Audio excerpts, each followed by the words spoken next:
Thanks a lot, Drew. Really appreciate the songs you selected. We're going to continue really in the same theme that we began last Sunday when it was really talking about, being able to talk to other people about why it is that we're a Christian. What is it that we think we can gain? And last week I really emphasized, the song that Drew led us in, Lord, thank you for our homes.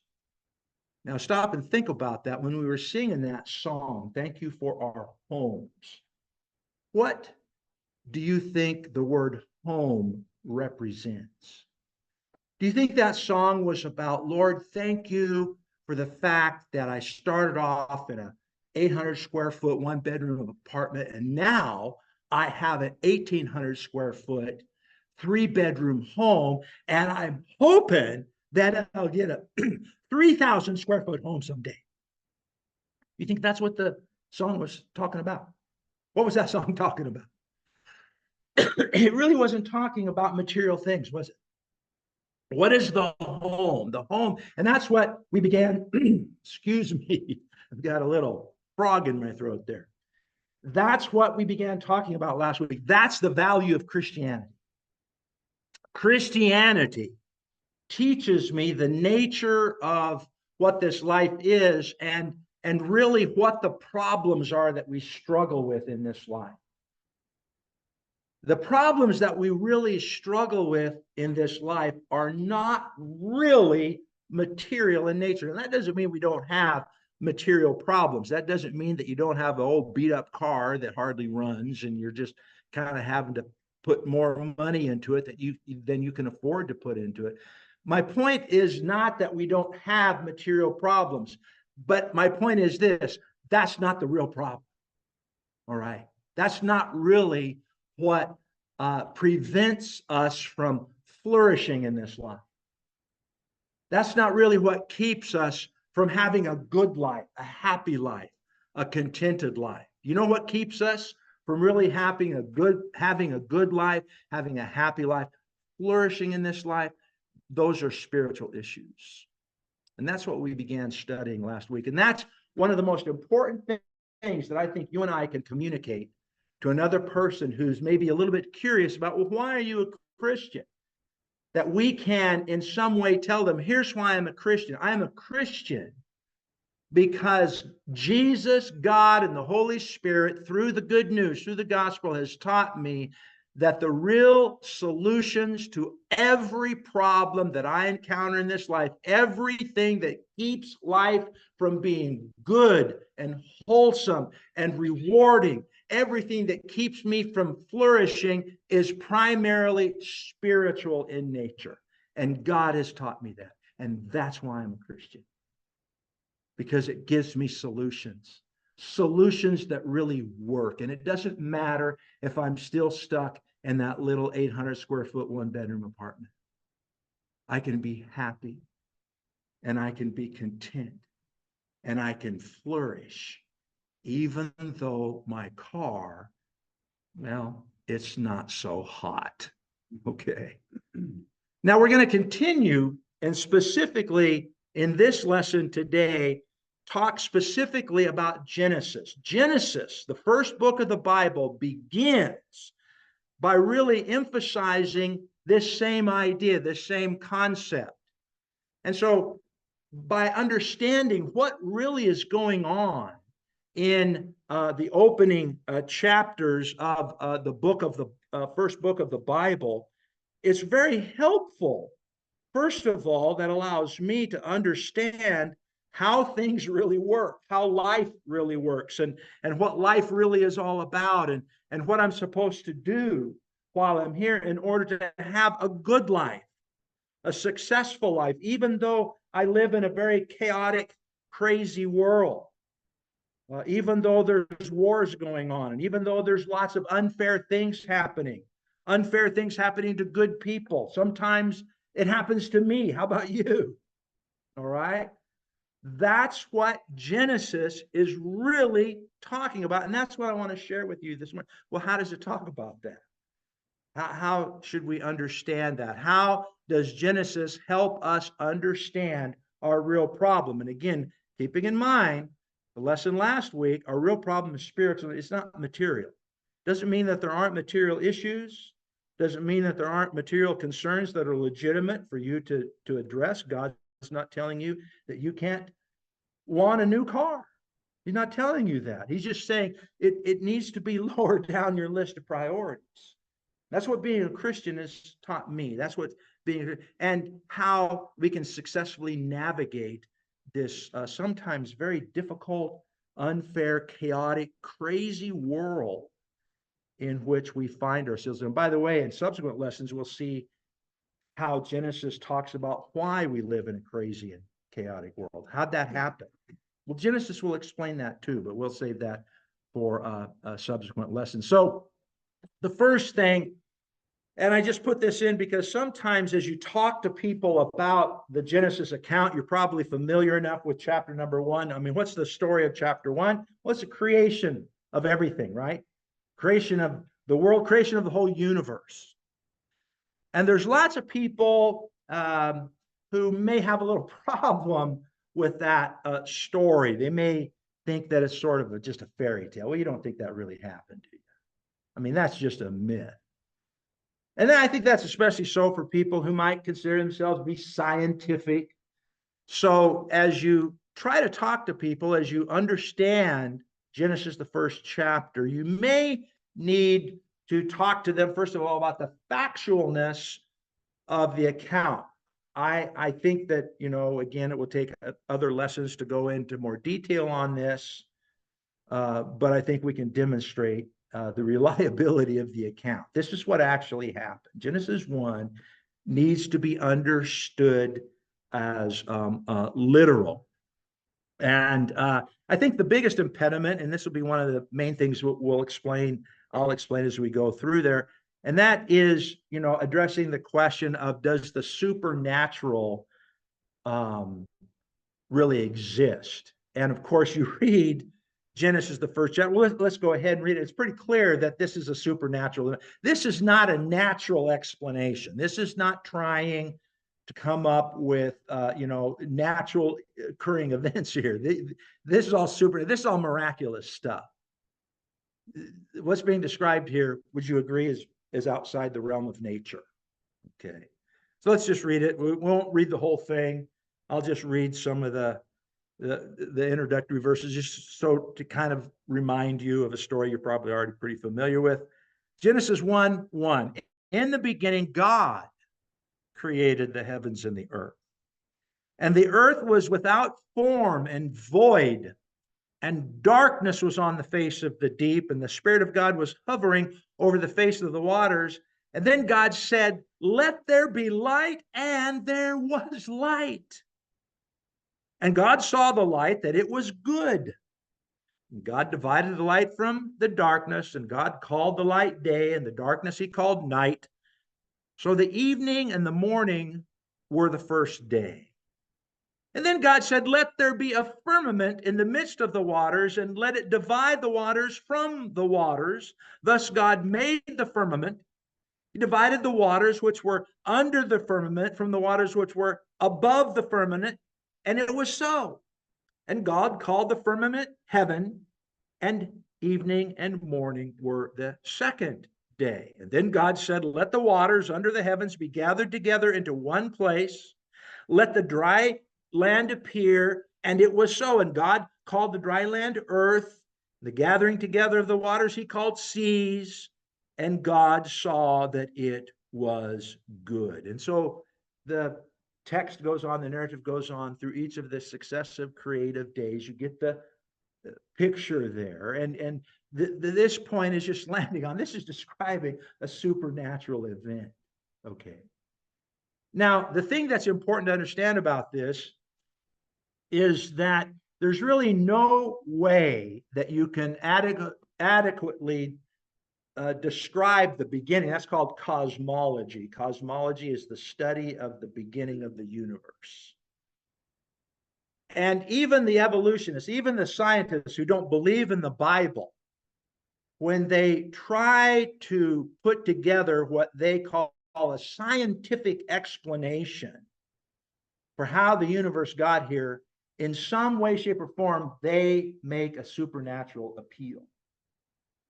You cannot have the universe, and again, you to go into a very detailed study, this would more than what we have time to talk about here, but you cannot have the observable universe, what scientists observe the condition of the universe, for instance, the size of the universe.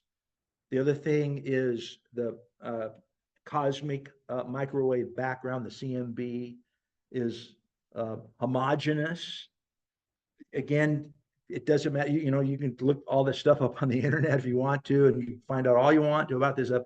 But it cannot be in the present observable condition according to the present laws of physics. Now that's the reality of it. The present laws of physics will not allow you to get a universe that is the presently observable size with the presently observable phenomena such as the cosmic microwave background. You can't get that kind of a universe. You can't get what science now presently observes if you are stuck with the presently enforced laws of physics, like, the speed of light, 186,000 miles per second. If you limit the natural phenomena to that speed, the speed of light, if you limit it to 186,000 miles per second, you can't get the universe that we live in. The universe that we live in cannot exist under those circumstances. So guess what? They come up with a way of explaining the presence of the universe in its observable condition right now. And they give supernatural explanations. All those rules of the speed of light didn't apply. All of the physics, every action has an opposite and equal reaction, good old Newtonian physics, doesn't apply. Well, now, isn't that interesting? Okay, because you know what that is? That's a supernatural explanation. So the scientists who will look at Genesis 1 and say, no, you can't talk about a supernatural explanation. You have to constrain your explanation by presently observable phenomena. They don't follow their own rules. Okay, the inflationary model is the one that the cosmology that's generally accepted. Again, you're going to find scientists, astrophysicists who don't agree with the inflationary, but predominantly the inflationary model is the one that's predominantly accepted today.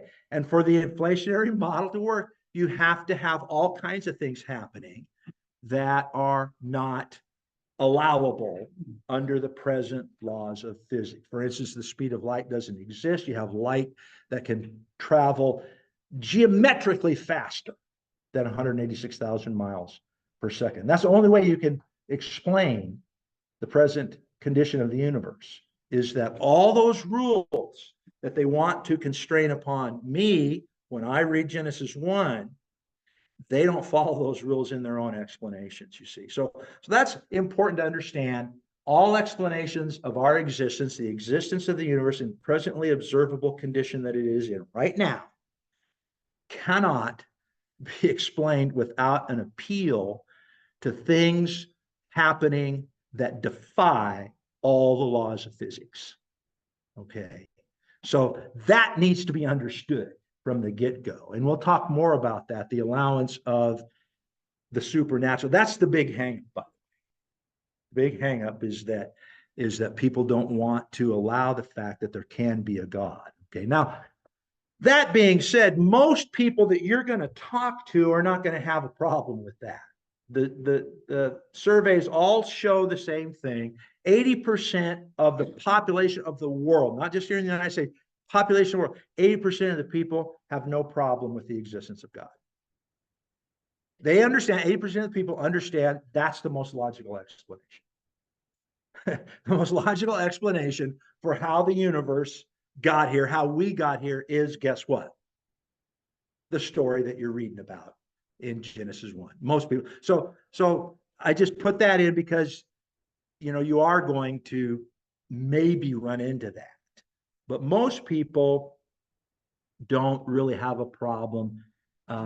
They may struggle a little bit. Usually, if they struggle with the Genesis account of creation, there's another reason why they're struggling with it. And we'll talk about some of those. It's usually an authority issue. They don't like God being the authority. Okay, we'll talk about that. But let's move on from there. And that is the fact then that when you read the Genesis 1 account of creation, who's in charge? Who made it? Well, it's pretty obvious, isn't it? God's in charge. Now that, as I alluded to just a moment ago, that's the tripping point. That's the stumbling block for lots of folks. And I think the reason, my experience has been, the reason why that's a stumbling block is because life, our own experiences of life, has taught us to think what about authority? It's not good, right? You've probably worked for a boss that's a jerk, haven't you? Yeah. And what do you learn from that experience? You learn to think what about authority? You live in a country. Drew, in his opening remarks, talked about how lucky we are, the blessings we have, one of which is we can come worship God without fear of persecution. You know why? Because our founding fathers devised a form of government that tells you, is structured from the top to the bottom, to don't trust authority. That's the whole deal with our founding fathers. We have a three-system form of government: the judicial, the legislative, and the executive, and all three of them are looking over the shoulder of the other one, saying, I don't trust you, and we're going to watch you like a hawk. And that's what our so again, just reading your history books, your history book will tell you, what do most political leaders do when you give them authority? What do they do with it? They abuse it. Maybe you have been gifted by working for a great boss. Maybe you flunked history class. So you don't know about this problem of political figures abusing authority, but maybe you grew up in a dysfunctional home. Maybe you grew up in a home where your mom and dad had substance abuse problems. And ever since you were a little kid, you were exposed to these abuses of authority. You were exposed to how crazy and chaotic your family gets. When mom and dad go on a bender, how do things work around the house? See? And you've been taught that ever since. Now, when mom and dad sober up, things are okay, but then they don't stay sober. See? Or again, it doesn't have to be substance abuse. It could just be some other kind of spousal abuse. See? You see what I'm saying here? You live in a chaotic world that teaches you what about authority? Don't trust it. And that's what you're going to run into, because when you start talking to people, when you start sharing with them Genesis 1, the creation account, it's clear that God is the supreme authority. You know what? Most people, if they don't understand the Bible, if they don't really understand the Genesis account, and that's what I want to share with you. I want to share with you what the Genesis account is actually saying. Because when you understand it, you're understanding that what God is teaching you is something very different than what you typically pick up when you just look at the world around about. Life tends to teach us not to trust authority. But the question then becomes, why should I trust God? Everything that I've experienced in life teaches me to question this. Well, that's what Genesis 1 is talking about. Genesis 1 will explain why you should trust God. And that's a big part of this is what you need to understand. As a Christian, you need to understand this, and you need to be able to go to Genesis 1 and point this out to somebody and say, listen, I get it. I understand it. There's lots of things in life that teach you not to trust authority. I've been there. I've done that. Got a t-shirt, right? Like we say. but God's different. And that's what Genesis 1 tells us. Why should I trust God? Because God is good. If you read the rest of the account at the end of each creative day, you saw it in the few verses that we read, when he created light, okay, and he gets back at the end of the first creative day, and I can just envision God putting his hands on his hips. He's created light. Look at verse 4. What is the declaration of verse 4? God saw that it was what? Good. Does that word repeat itself through each successive creative day? As God gets to the end of each creative day, he stands back, puts his hands on his hips, and what does he say about what he just did on that day? It's what? You think there's a theme there? You think Moses is the guy that wrote this? You think Moses is trying to get you and me as a reader to key in on some concept? What might that concept be?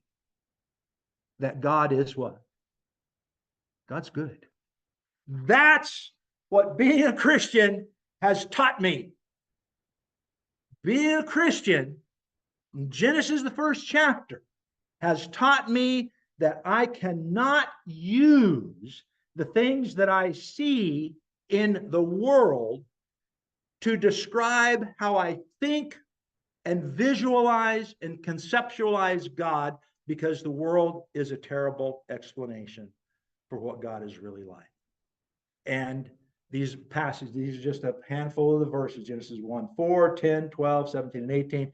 It's just that repetitive pattern. At the end of each creative day, God says it's good, it's good, it's good. There's a point to that, you see, a profoundly important point that we have to understand. Psalms 19:1, the heavens declare the glory of God and the firmament shows his handiwork. And that's true. You can look back at the creation and know something about God. You know that he's powerful to be able to bring all this into existence. And as our understanding of the vastness of the universe is increased with the increase of scientific knowledge, to me, it just increases the magnificence and the power and the almighty nature of God. The being that brought all this into existence is just infinite in his power. But there's also a problem with that. This is a painting of it's called Irises. I saw this painting. This picture doesn't do it justice. I saw this painting in person at the Getty Museum down in Los Angeles.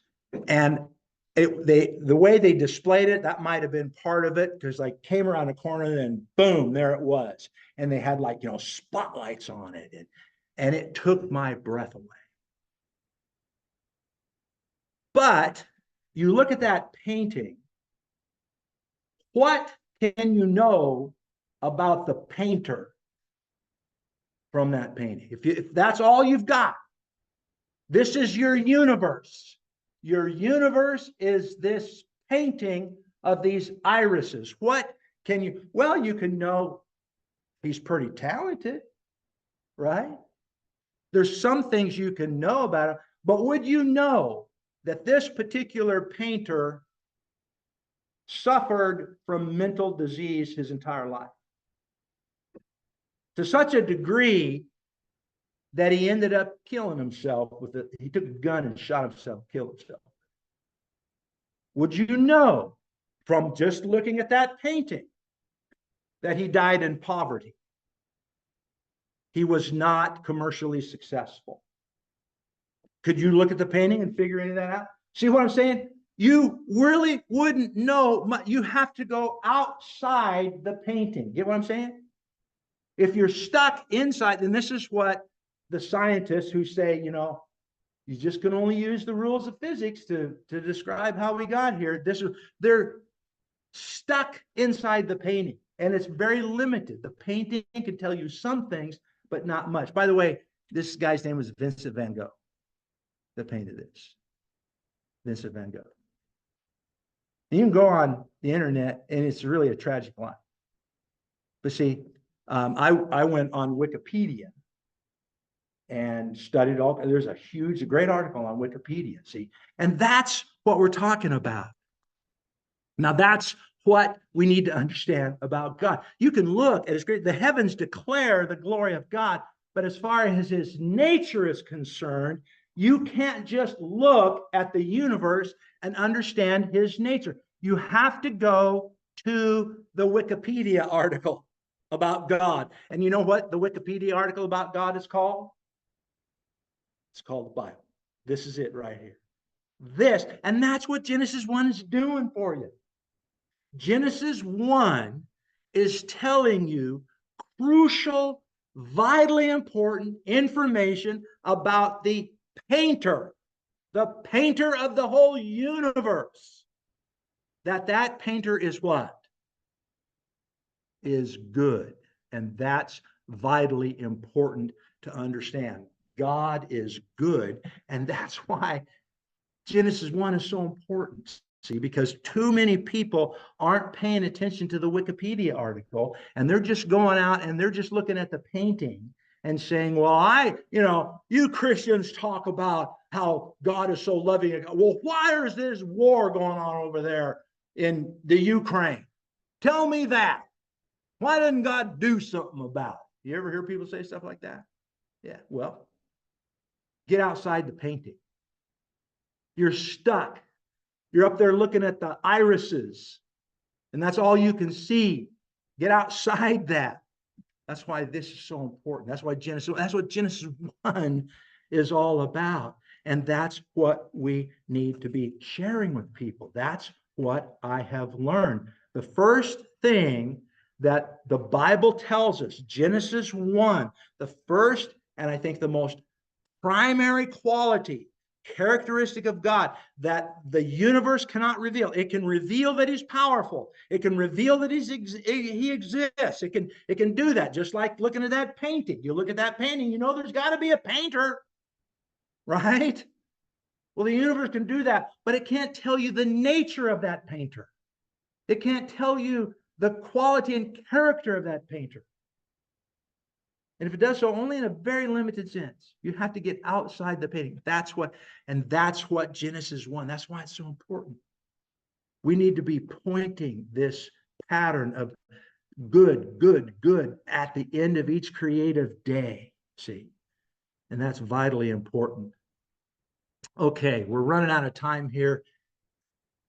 Intimated this at the very beginning that the supernatural exists when we looked at the factualness of the account. This is perhaps one of the most profoundly important elements of the Genesis 1 account creation. There is a reality beyond what you can see and experience in this physical realm, and it's real, okay?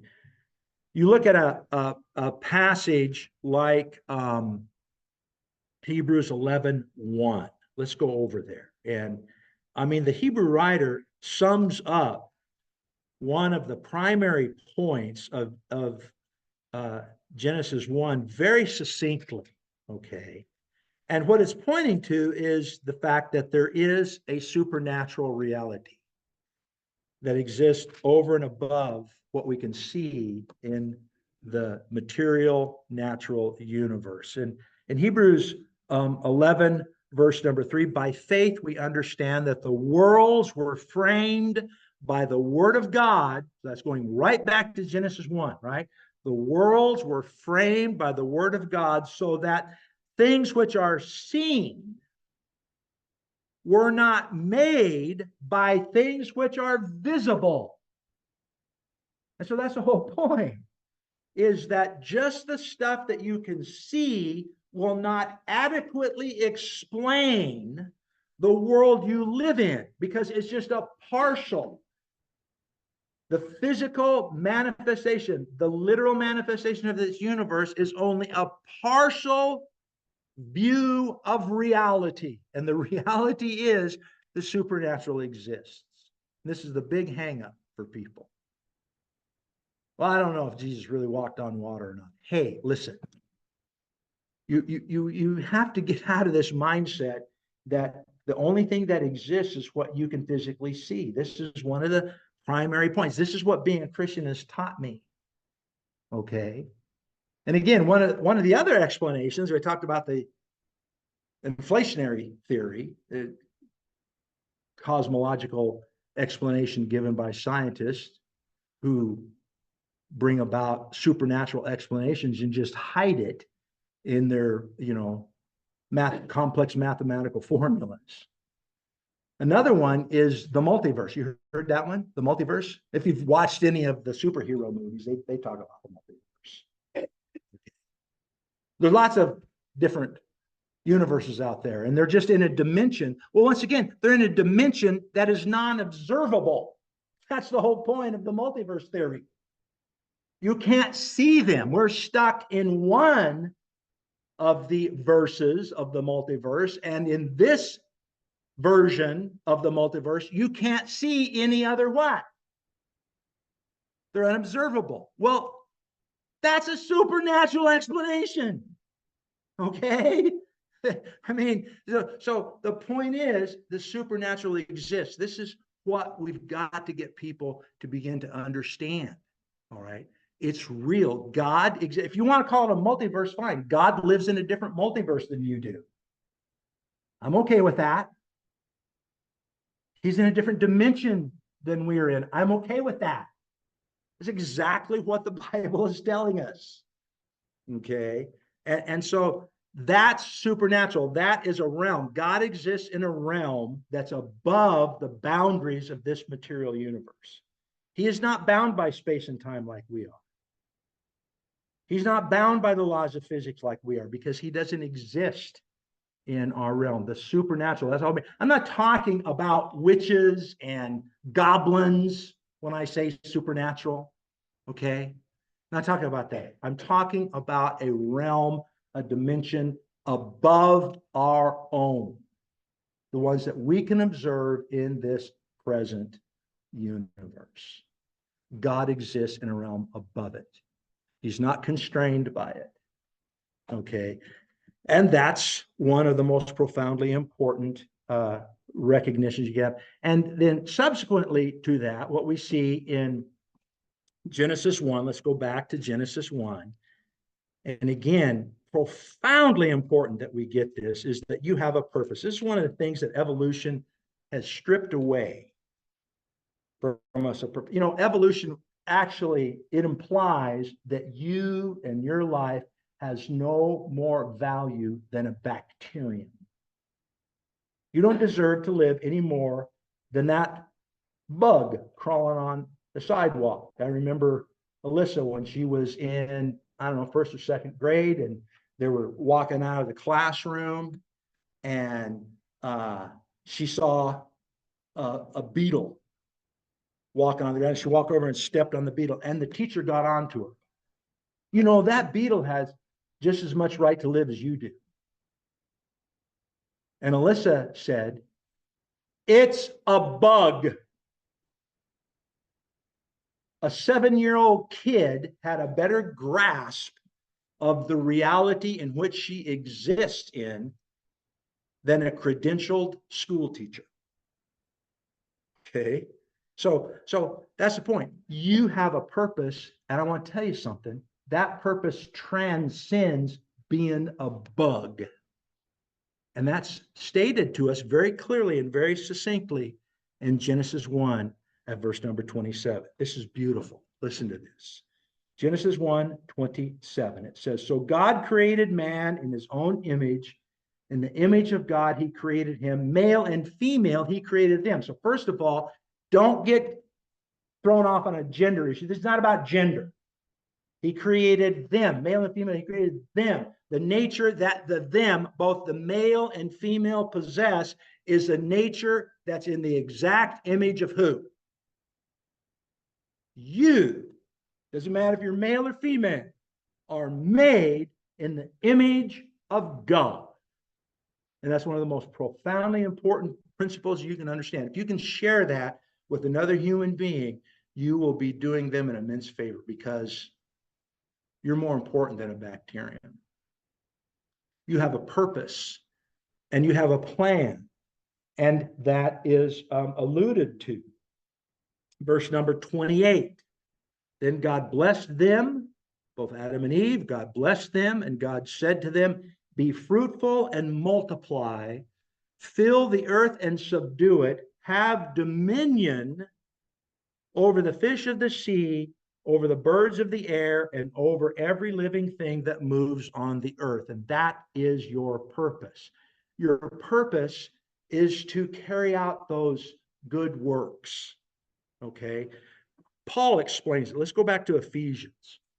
And he's talking to a group of Christians, and he's explaining to them, here's your purpose. Here's why God created you, made you in the first place, and in particular, why he allowed you to become a Christian. And it tells our purpose right here. This is what you were made for. In Ephesians 2 and verse number 10, he says, for we are his workmanship. Again, that's Paul's going right back to Genesis 1. We are his work. We're God's workmanship.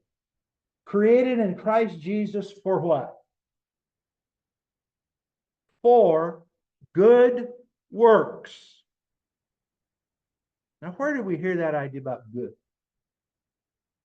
Where did we see expressions and manifest? Where did we see 6 consecutive days of good work? Where did we see that?